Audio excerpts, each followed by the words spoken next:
Have you been feeling overwhelmed and feeling grief and anger, outrage, all the things, and don't know what to do about it?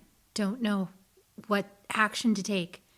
Well, I invited my friend Keith Giles on the show today to help explain some of what's going on from a theological perspective and to help us get less confused and more centered and clear. And actually, a blessing happened is that the sun parted the clouds and we had some beautiful hope. So join us for this conversation and be inspired. Soul Nectar Show, the Soul Nectar Show. You're invited, delighted to discover who you are. Anything is possible if you believe. So join us on this beautiful journey. Soul Nectar Show, Soul Nectar Show, Soul Nectar Show. Hello, and welcome everybody to another episode of Soul Nectar Show. I'm your host, Kerri Hummingbird. And I like to have these conversations week after week. I like to come in here and try to make sense of the world in any way I possibly can, because I feel like that's really important right now. And that's actually why I invited today's guest, because I'm so confused. Like, I am so confused. I really just don't get it. And, I could tell myself that I don't get it because of my initiations with the indigenous, that I don't get it because I've been given these seer's rights. I've been given these ways of piercing the veil. I've been given these ways of anchoring myself into Pachamama for groundedness, for centeredness. I've been given these ways of opening my heart and tapping into truth and the highest level that I can possibly access it from my human beingness. I could say that's why I don't get it, because I'm completely out of touch.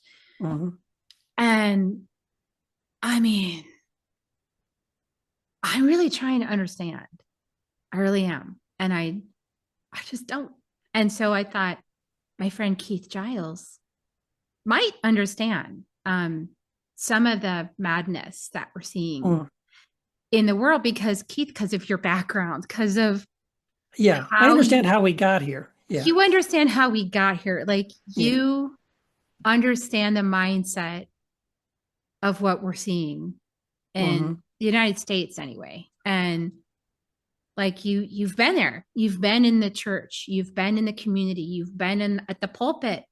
You have been there. And so I just wanted to invite you in because I haven't actually been there. I'll just say it. I haven't. My mom grew up in Midwest Texas in a little town called Kermit. And was in church 5 days a week because my grandmother was super spiritual, like religious, and then she watched the evangelicals on television when she was at home. So it was like a 24/7 kind of thing. And I think, my mom just saw all that, and it was the 60s. And my mom was asking questions and they were like, stop asking questions. And she's like, yeah, but that doesn't make sense. And yeah, but I'm hearing about this Elvis guy. And yeah, but there's like this Martin Luther King guy. And yeah, but I don't understand. And all of her questions were like, shh, shh, shh, stop asking questions. And she's like, no. So, I just lucked out. I had a mom who was like, nope, I don't buy it. I don't believe. And she got out of there as soon as possible. And when she raised me, she said, I am not going to do that to my daughter. And so I know that I'm not typical. I know it's not normal, for the United States. The perspective I have is not typical because I haven't been conditioned by religion, any religion at all. And I know that's strange for a lot of people. So, but for me, when I look at the world, Keith, when I look at our country, that is weird. Okay. Like, it's a strange disconnect from reality. And so I'm going to say a little bit about you. So you guys, if you haven't seen the previous episode, Keith came on And we did this episode called Guns and Jesus. Because again, Right. I was confused. Doesn't make sense to me. And so Keith Giles is the best-selling author of the 7-part Jesus book series focused on the deconstruction of the Christian faith, and on the solo book series focused on embracing the mystery of the divine. He's been interviewed on CNN with Anderson Cooper, USA Today, Fox News, BuzzFeed, hundreds of podcasts and radio programs. He's a regular contributor to John Fugelsang's, you could say correctly, Sirius XM radio show, Tell Me Everything. And he's part of the weekly God Squad segment. He's also the founder and co-host of the Heretic Happy Hour podcast, and he's got his own solo podcast, Second Cup with Keith. So Keith's just out there. And now, Keith, you're working on this quantum theology. You're putting out the volume 1 next week with contributions from all these amazing people. Like, you're really in it. Like, you're in also understanding it. You also live in Texas. So Yep. Welcome to my crazy world. Yes, it is our crazy world. Yes. What the heck? Yeah. So help me, Keith. I know that I'm so confused by all of it. I just don't get it. Yeah. Well, I share the confusion, and I can maybe shed a little bit of light on how we got to this place, although I'm still very confused about so much of what we're seeing on a daily basis. I mean, I'll just say about the confusion part of it before I get into like how we got here. But in some ways, I kind of feel like this sense of overwhelm that we all have is kind of part of the strategy. Like, that's on purpose. I feel like we have elected leaders, and one in particular, in charge of everything, who's running everything, who is just a chaos engine. Like, it's like the plan. I'm not even sure if there's a conscious strategy or plan, but every morning it's sort of like, what can I do today to create more chaos? And that constant, every single day, I don't know about you, every single day I check my phone. Every morning I look at my Instagram, my Facebook, or whatever, the news feed. And before I've even had my second cup of coffee, I'm once again reeling and outraged and upset, and I have to respond and post, and oh my gosh, and I'm just reacting. We're just all in this mode of reacting. But what's happening is that when we are kind of pulled into that pattern of just constantly being outraged and constantly being driven by this endless chaos, is that we forget the chaos that happened yesterday, and the chaos that happened a week ago, and the chaos that happened 6 months ago. But again, I think that's part of the problem, right? You can never effectively change anything, push back against the insanity that you're seeing on a daily basis if you're constantly being, outraged again by something new in the next 24 hours, right? So we're just kind of paralyzed. And again, I think that's part of the strategy. And ironically, I feel like I noticed something last week. 2 weeks ago. My wife and I were watching a program, and we saw this woman interviewed. Her last name is Cottom, and she's a sociologist. And she was addressing this thing about feeling overwhelmed, like why so many people are exhausted and overwhelmed, and even to the point of feeling like, for their own emotional, psychological, spiritual health, that they just have to take a Facebook fast or turn off their phone or disengage. And I totally get that. I feel that myself. I think we all have reached those levels. And, for self-preservation, that makes sense. But what she said about it was that even though that's our inclination is to pull back, that's actually the wrong inclination. She said that the reason we feel overwhelmed is not because we know too much. The reason we're overwhelmed is because we don't know what to do about it. And that's what's creating the overwhelm. And so her suggestion was that instead of pulling away, we actually need to lean in. And again, there's so much going on that none of us can respond to all of it, but we could pick one thing and maybe lean into that, and what kind of what connected some dots for me around that time too, was the importance of the stories that we tell ourselves. And by the way, I'm just flowing with this because this feels like this is exactly the track I've been on lately. There's a guy that I follow. His name is Damian Walter, and he does these really great YouTube sort of video essays. And lately, he's been talking about the importance of story and the stories that we tell. And he pointed out that we are in a place right now where we don't really know how to tell a better story. But that the stories that we used to tell ourselves are kind of the reason we have gotten where we are. And so we can't keep telling the same story if we want to get out of it. We have to come up with a better story. And whatever story we tell, it has to be a story about all of us. Again, it can't be a story that perpetuates this us and them division and separation, right? And so if you just think of it for a second, if you people just listening, like think about it. Like what are the stories that we're currently being told, right? If you look at all the streaming services and what are some of the top shows, right? Pluribus, Fallout, The Walking Dead, The Last of Us. They're all stories about the end of everything. When everything is collapsed, right? When humanity has to sort of reset, we have to pull back and reset and start over and learn how to start a fire with a pair of sticks and, and survive without technology and all that stuff.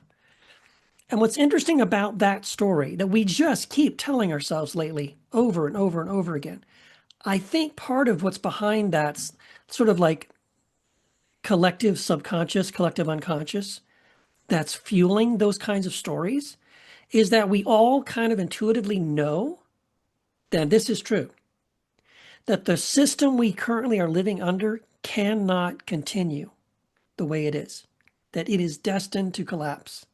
It's inevitable almost. It will one day collapse, right? I think that's right. I think what we're living through right now is probably some of the death throes of that system.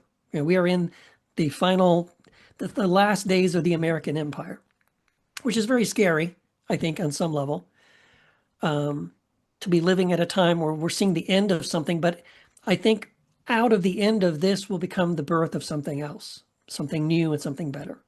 And it won't be this sort of, dystopian story. I think it actually I think I'm hopeful that at the end of this story of late stage capitalism, that there's something much better beyond that. Yeah. And I think that something that much better is what Bad Bunny just did at the Super Bowl. Mm-hmm. I mean, that's just something that's that much better. It's like celebrating diversity, celebrating different perspectives, celebrating different cultures that survived despite this sort of stampede of white colonial Christian, colonization. It's like, I feel like, what I want to say is that it's so important in a white body, I think, to remember that this is not about blame. Yes. Like take blame out of the equation. But I think we can talk about this, but I think that's really the issue with the people who are diehard in this movement to keep everything the way it was, is because there's so much blame, judgment, and guilt and shame inherent in the sort of structure that they are conditioned with. That's what I see. And when you take that out, you can just be in curiosity, like, I wonder what is possible now. I wonder what's needed. And then you can ask the questions that lead you inevitably to the answers, which is like, well, the foundation of this country was formed. Like it's operating people who are surprised, including myself. It's just because we haven't lived from a Black and brown perspective, because they're not surprised at all. They're like, this is the way it's always been. Why are you guys so upset? You built this. You guys designed this system, functioning perfectly. That's right. There's a phrase that I learned when I was working in the corporate world. That goes something like this: the system you have is perfectly designed to give you the results you are now experiencing. That's exactly what this is, right? We are now seeing the results and we're horrified and we're terrified and we're sad and we think it's awful. Some of us, I think actually most of us I feel hope that way. all of us, but yeah. Um, but but it's not a surprise, like you said. Like, well, this is what we built. This is what we created, and this is what we perpetuated for a couple hundred years. And honestly, this is what we've been doing outside the American public's view in all Mhm. around the world. Yes. So we've been doing this. What ICE is doing, we've been doing that all around Yep. the world In with South different uniforms. America, in yes, in the Middle East, we've been doing this everywhere. Yeah. We can just look at John Perkins' book, you know, Yes. to talk to go, well, yeah, like he was the guy that went into these supposed third world. I don't even like the name of that, but to Yeah. Latin American countries and said, "You're going to give us the resources we want, or the jackals are going to come next." That's right. Yeah. He exposed all that, and he's like, He "I can't did. believe I'm still alive." Yeah. I know he wrote the Confessions of an Economic Hitman. Fantastic book. Yeah. And it Yeah. is shocking that he's not dead because And he his second book was exposed. Touching the Jaguar, which is all about his indigenous training, right? And like Yeah. seeing things through the indigenous eyes. Yeah. I feel like that's our opportunity, right, Keith? Because Yeah. it's like rather than double down on trying to force everyone, to see it through our eyes still, Yeah. it's like, no, like the world has said enough. We've seen it. We've all been terrified to have any perspective different. Hmm. And now we're done living that way. And we all survived. I mean, part of the message Bad Bunny had in the Super Bowl was we survived. We're still Yes. here. I've heard Yes. so many indigenous people say that. We're still here. We never went. We never left. You didn't like kill us all. You tried to No. commit genocide on us, but we're all still here. Yeah. And it's the same Maui. You look at all the different places, Hawaii, Hmm. all the places around the world. Yeah. That's exactly right. Yeah. I mean, and this is what gives me hope, actually, because you mentioned like the Bad Bunny Super Bowl, right? Um, And so they made a big deal about the fact that the alternative Kid Rock, whatever, Turning Point USA Super Bowl, alternate Super Bowl show, had like 5 million viewers. But there was still a record number, like what, 150, 100 something million people that watched Bad Bunny. And it was like a record number of people watched his halftime show, even losing the 5 million that turned the channel and went over to watch the alternate one. So that gives me hope as well. Like even within the United States, when we see what's happening with this MAGA movement, which is largely fueled by white Christian nationalists, they're not the majority. They're not the majority of people in the Republican Party. They're not the majority of Christians in the United States that identify this way. So they don't have a majority. Now they have power currently. They have political power. They have influence. That's what's scary. But the people who don't identify that way still outnumber those who do. And again, that gives me hope as well. The thing is, the majority of people who don't agree with it, they're like us. They're outraged. They're upset. They're flipping through their phone. Oh my gosh, this is horrible. This is terrible. But we just don't know what to do about it, right? We feel paralyzed. And so the chaos that's being created, this constant daily barrage of yet another horrible thing that he said or tweeted, or yet another horrible thing that's been released or discovered, it's heartbreaking and it's demoralizing, and it creates this feeling of helplessness, right? And so that's what I was this couple of weeks ago when I was listening to this sociologist talk, and she was saying, that the solution is not to pull away, that it's to lean in. And, it's like the Mother Teresa thing, right? Like, yeah, if you looked at world hunger, you can't possibly feed every hungry person on the planet, but you can find one person, in front of you who's hungry and you can feed them. And so I think it's just finding, for us as individuals, finding that one thing we can do that does make the world a better place, that does make a difference, to believe that light really does push back the darkness, to believe that that light is really greater than darkness, that good is greater than evil, that love, as again, Bad Bunny's thing, right? Love is the only thing that's stronger than hate. And we have to believe that. I mean, we have to hold on to that and believe that that's true. I want to go back to the story thing real quick too, because the other thing Yeah. about looking about our stories that we tell, again, these are stories that I think are being told to us, right? These are the stories that have been packaged for us to consume.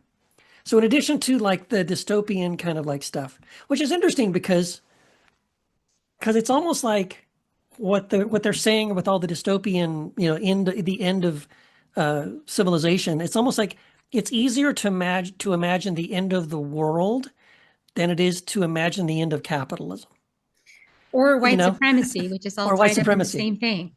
Yes, exactly, right. Yeah. Like that we can't even imagine that. But the other story is like the superhero story, right? All the superhero movies.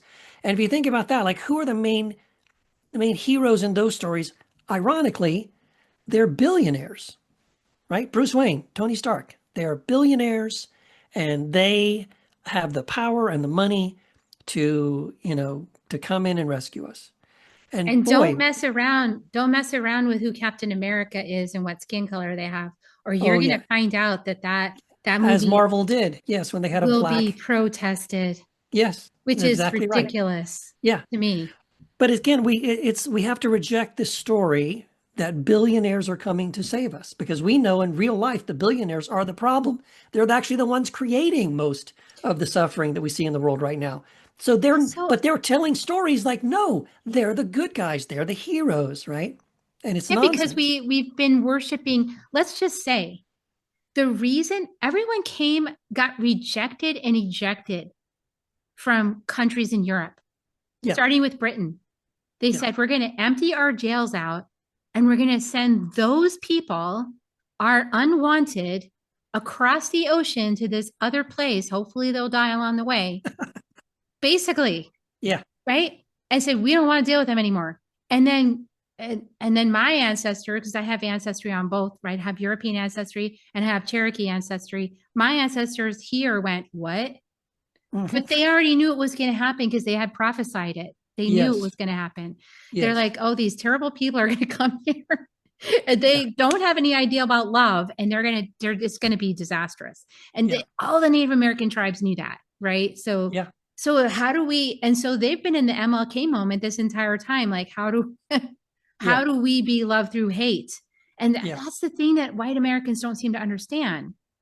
Like, yeah, brown and black people have been watching us this entire time living in a fantasy that they're not included in and hmm, going, what the heck do we do with this? yeah, And the foundation's broken, like you said, the dream, right? Like the American dream, the narrative, the story. Yeah, Bad Bunny breaks through and he actually gets this American dream by yeah, being himself full on out and never compromising himself, and by yeah, celebrating his people from Puerto Rico, and by yeah, standing up with the flag the way it originally was, not the way he was.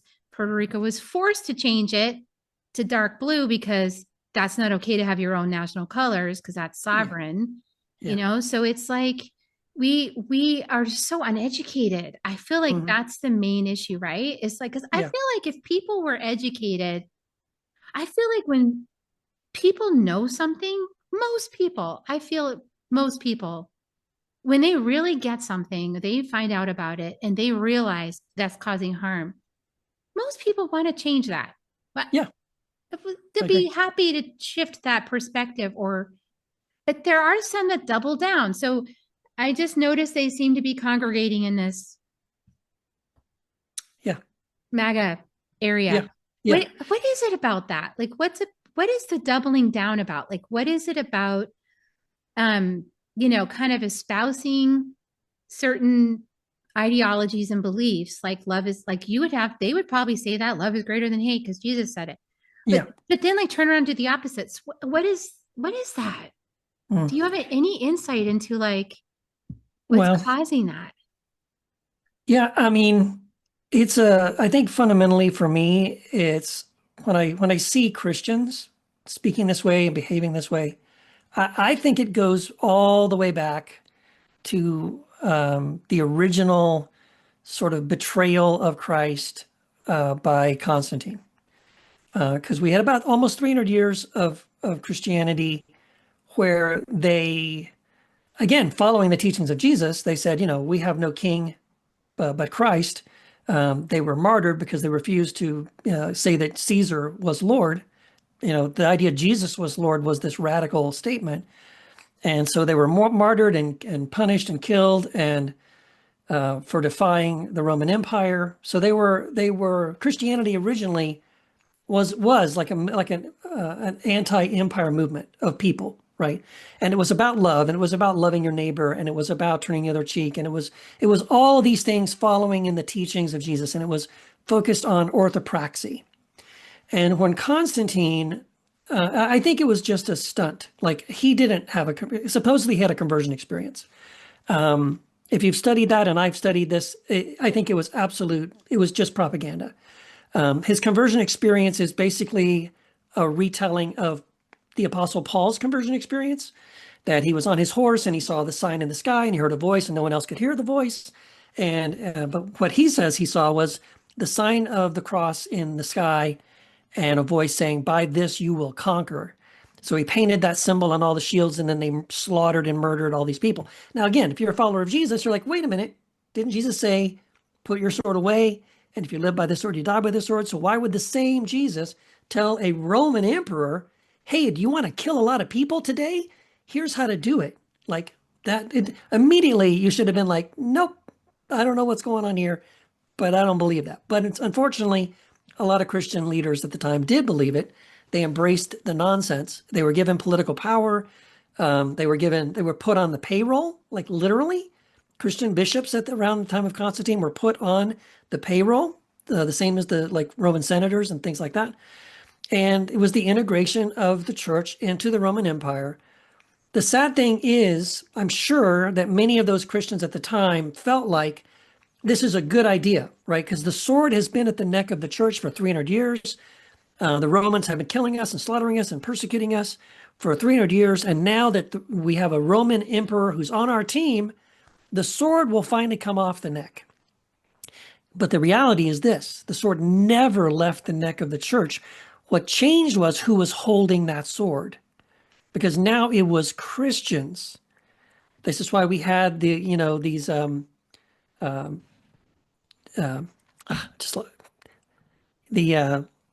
the persecutions, but now came from the church, right? So you had I can't think of what it's called. When the Catholics did the Inquisition, right? So when they would go through and now if you're a Christian, but you're the wrong kind of Christian, oh, you don't believe this doctrine, you don't believe that doctrine. For 300 years, no one cared about that. Like they always disagreed on certain things, but it was okay that they disagreed. Constantine created a standard. He said, okay, we all have to have these books are considered scripture. These doctrines are considered Christian doctrines. And now he shifted it away from orthopraxy, meaning you follow the teachings of Jesus in your personal life. And Christianity became defined as you simply agree to these statements of belief, and then you can live your life any way you want. And that's what happened. And so now, I'm a Christian because I believe these 10 beliefs, and I have this Bible, and I believe in that Bible. Oh, and you want me to go and kill some people over there that don't agree with the Roman emperor or defy the Roman Empire? Yeah, I'll do it. And now suddenly Christians were in the military and they were killing people. Before that, they were not. In fact, you couldn't be a Christian and be a part of the Roman military before that. So that was, to me, the beginning of it. And what we are seeing now is just the continuation of it. I was having a conversation with some friends of mine on my other podcast, Heretic Happy Hour, and we were talking about this kind of thing, what happened with Constantine. And they made an interesting point about how, like, Christians today in America, they really mostly base their theology on the teachings of Paul, not really the teachings of Jesus. In fact, when you try to teach Jesus, they call you woke, right? But they love Paul because Paul gives them theology that they can argue about. But here's what's really interesting about that. Like, and I hear conservative Christians quote this all the time, like Romans 13. In Romans 13, Paul said that basically the emperor is the ward of the empire is the ward of God, and that and the servant of God, and therefore you should submit to the Roman authorities. And what they do is they're like, yeah, see, follow Paul, because Paul's telling us basically to it's okay basically to align ourselves with Rome. But the problem is that Paul was executed by Rome. Like they cut his head off. And someone was saying that that's a cautionary tale for Christians today. If you're going to follow the example of Paul and you're going to claim your Roman citizenship and you're going to pledge allegiance to the empire, they killed him anyway. Right? People are seeing that right now. I voted for Trump. I've got the Trump flag in my, in my on the back of my truck or whatever. But they're finding out that they're still getting deported. They're still getting arrested. They're still losing their business. Especially if they have brown skin, because that's the only thing that matters. That's exactly like you right. got brown skin, black skin, you must be an immigrant. You're out of here. That's right. Even if you're a Native American, which is insane to me. Insane. I can tell you my ancestry blood boils. I don't even get it. Like, how could anybody, if you're a Native American and you're arrested by some stupid ICE agent because you don't have your papers, the judge should kick that out immediately. I mean, and it's just crazy because like the two guys, this is what I have to say, you guys, I just don't understand, is that the two guys who shot and killed Freddie were Latino guys. Mm-hmm. They were Latino. They were from South Texas. Same again, Texas. It all starts in Texas somehow. I don't know what's going on in the state, but it's I'm really trying to get out of here. up. I'm trying to leave, actually. Yeah. Good Lord. So I feel like there's so much like hypocrisy. Mm-hmm. And, I had a very tough mother. So she really tested me to be a person of integrity. And, so my mom, like I said, my mom showed up in Midwest Texas and the little church there and, being bullied by the pastor who's like, you need to get up in front of the entire church and confess all of your sins and be ashamed in front of all of us. And my mom's like, no. And he said, if you don't, God's going to strike you dead. And as soon as you leave here. And she's like, So she didn't. And then she left and she saw him like the next week. And she's like, guess God didn't strike me dead. That's the kind of mom I have. Yeah, that's great. So she's like, she does not cotton to BS. Yeah, good. She calls it out. And so I couldn't get away with anything as a kid. So I have this like extra sensory detection system of when I'm out of integrity. And I can't understand why people hold up these Bibles and shove them in my face as if I don't know something that they know. But like, I know that I'm acting from a lot more integrity. Yeah. It's confusing to me, Yeah. And for a long time, I felt like, well, maybe I didn't know something or there's something really important. I started believing them for a little while, like maybe I need to read that book. But I started reading the book and I saw the violence and I'm like, no, thanks. I don't want to read this book. I actually don't want to put that in my brain. I feel like my heart knows better. So what do you recommend for us people who are not part of that particular narrative line that's moving through? Like we weren't raised in it. We're not connected with it. We don't know what to do with it. I mean, and some people have it in their family system. So also like, if you could give us some recommendations for how to cope with it. Well, I'll try. It's very difficult. I have people in my own family who also, voted for Trump and don't see anything wrong with it. Again, I think part of it is understanding like they're not watching the same news that you and I are. Like when I see friends and family members who I know think Trump is great, if I ask them about something, hey, did you see this? Or what do you think about that? They usually don't even know what I'm talking about because, the news they're following isn't mentioning those things. They're not seeing those clips. They're not hearing those sound bites. They're not being told those things. I guess for me, again, that's part of my story. I grew up in Texas. I was raised in this stuff. Like when I was a kid, I listened to Rush Limbaugh. Voted as soon as I could vote when I was 18. I voted for Reagan both times. Straight ticket Republican all the way. Had a bunch of guns. Remember the NRA? I thought you could not be a Christian and vote Democrat. I believed those things. I really did. I got licensed and ordained at the Southern Baptist Church. Started serving at different churches. and I was probably, for a long time. I think I was in my late 20s, maybe early 30s, serving on staff at a church. My wife Wendy and I had moved to California, Southern California. We had planted a vineyard church with some friends of ours, and we're serving there. And it was, it was good for what it was. But it was, I just had my mind blown because I was interviewing someone. I was writing at the time. I was writing for Relevant Magazine. Had a column. I was writing for them, and I interviewed this guy, and I asked him a question. His answer just blew my mind. And I asked him, "What's wrong? What's the biggest problem with Christianity in America today?" And his answer was that, well, he goes, "Well, the problem is Christians in America don't understand the gospel." I said, "What do you mean?" He said, "Well, the gospel's not about saying a prayer so you can go to heaven when you die." And I had no idea what he was talking about because, again, I was licensed and ordained as a pastor. I was serving on staff at a church, had been serving at churches off and on for probably a decade by that point. And I'd never heard that before. I go, "What do you mean?" And he goes, "Well, the Gospels, it's in the Gospels, Matthew, Mark, Luke, John, that they're called the Gospels. And so if you turn to the Gospels in the New Testament, Jesus, that guy, right? He tells us what the good news is. And that's what gospel means, good news. And Jesus says in the Gospels, the good news is that the kingdom of God is within you. It's not coming soon. It's not over there, over here. It's not about memorizing Bible verses, attending a church service, tithing, believing XYZ, none of that. The good news is that the kingdom of God is within you right now." And I tell you what, that blew my mind.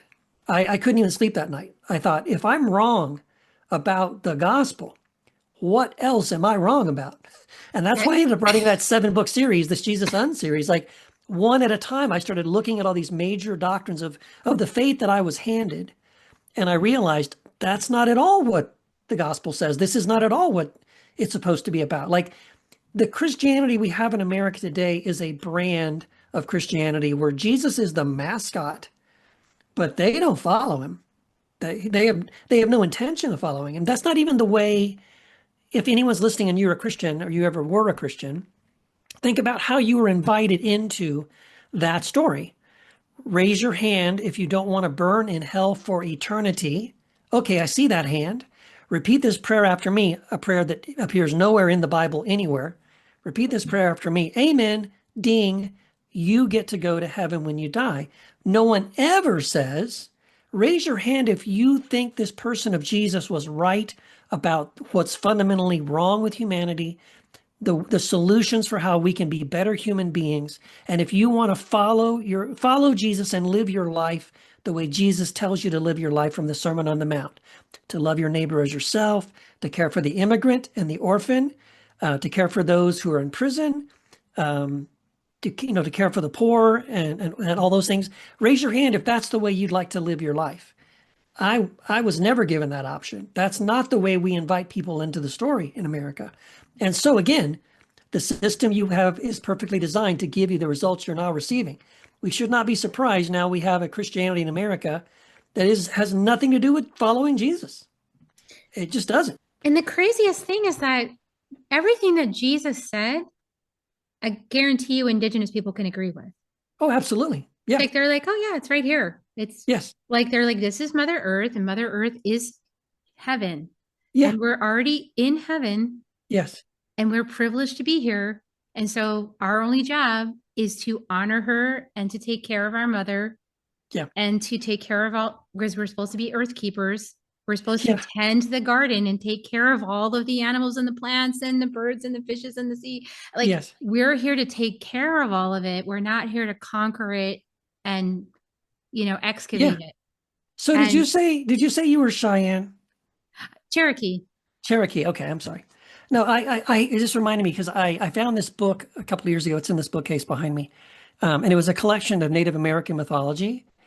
And I bought the book because the very first chapter, I was in the bookstore and I read the first chapter, and it was telling the Cheyenne creation myth, and it was so beautiful.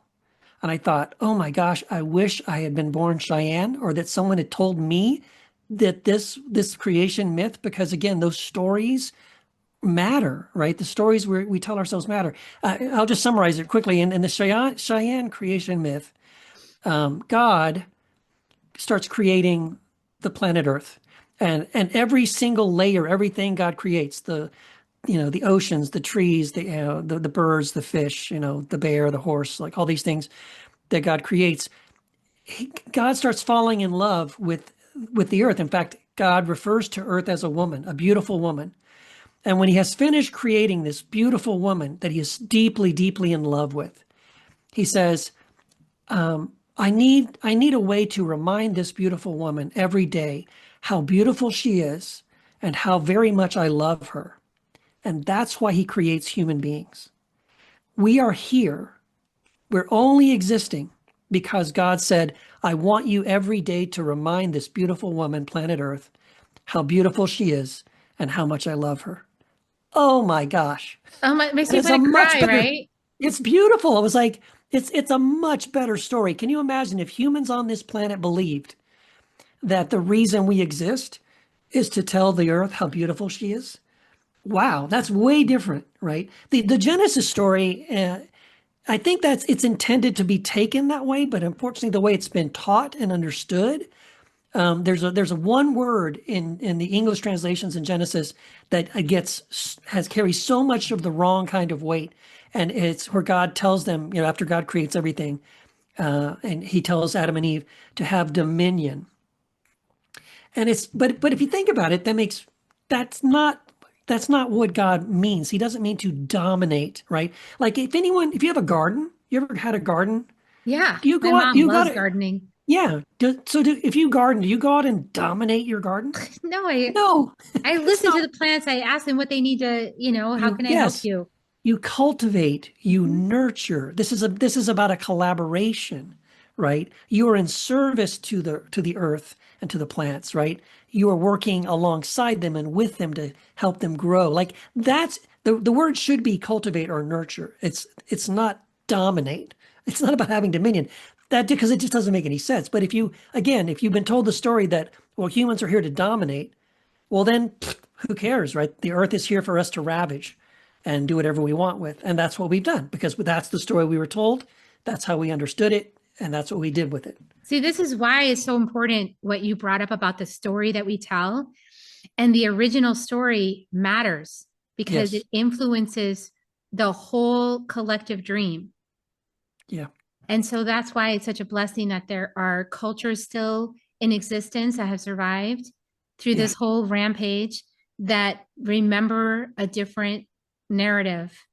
Hmm. They remember a different cultural story. And it just feels like we need to shift the cultural story. Yeah. We need to shift the dream of the planet. And I mean, and that's really what my teachers, Alberto Vialdo and all of my shamanic teachers, they're really about shifting the dream of the planet. Don Miguel Ruiz, all about shifting the dream of the planet. Because if we shift the basic dream, the collective dream, then we also are going to lift the consciousness to a different place. And when people are operating with a different understanding, they make different choices, That's right. period. Yeah. No, So we that's, can't yeah. be afraid to have things. Well, this has to do with and we're not going to go way off on a tangent because I know we're getting ready to wrap. But like the 5 levels of attachment from Don Yeah. Miguel Ruiz Jr., the Mm. 5th level is fanaticism. And that's when your identity is so attached to whatever the idea is that you will literally kill over it and you'd Hmm. end your own life and massacre everything right before admitting that it's not true.